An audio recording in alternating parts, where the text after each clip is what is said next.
நீங்கள் கேட்டுக்கொண்டு இருப்பது கனேடிய தமிழ் காற்று. காற்றிலே அடுத்து காதிலே ஒலிக்க வருவது ஒரு கவிதை.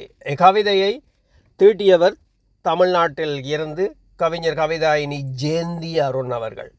அந்த சகோதரிக்கு நன்றிகளை சொல்லிக்கொண்டு கவிக்குள் செல்வோம். சின்ன சின்ன ஆசை, உன் கைவிரல் பிடித்த உன் பாதம் பின்தொடர ஆசை, தினம் தினம் உன் முகம் பார்த்து விழி மலர ஆசை, நீ வெளியில் சென்று வரும் வரை உனக்காக துடிக்கும் இதயத்தோடு வாய்ப்படியில் நின்று நீ வருவாயா என எதிர்பார்க்க ஆசை, நீ தாமதமாக வந்து என்னிடம் மன்னிப்பு கேட்டு நெற்றியில் நீ கொடுக்கும் முத்தம் வாங்க ஆசை, நீ சொல்லும் சின்ன சின்ன பொய் கேட்டு உன்னோடு செல்லமாய் சண்டை போட ஆசை, உன் வியர்வையை துடைக்க ஆசை, உன் இன்பத்தினில் பங்கு பெற ஆசை, உன் ஆசை கனவுகளுக்கு உன்னோடு சேர்ந்து உயிர் கொடுக்க ஆசை,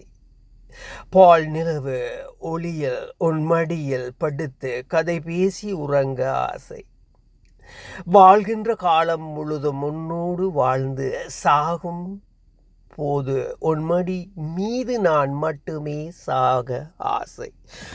நன்றி அன்பு கவிஞர் ஜெயந்தி அருண் தமிழ்நாடு கவிதாயினி, உங்களுக்கு ரொம்பவுமே நன்றி. மீண்டும் அடுத்த கவி ஊடாக உங்களை சந்திப்பேன் என்று கூறிக்கொண்டு விடைபெறும் நான் RJ மோகன். நீங்கள் கேட்டுக்கொண்டு இருப்பது கனேடிய தமிழ் காற்று.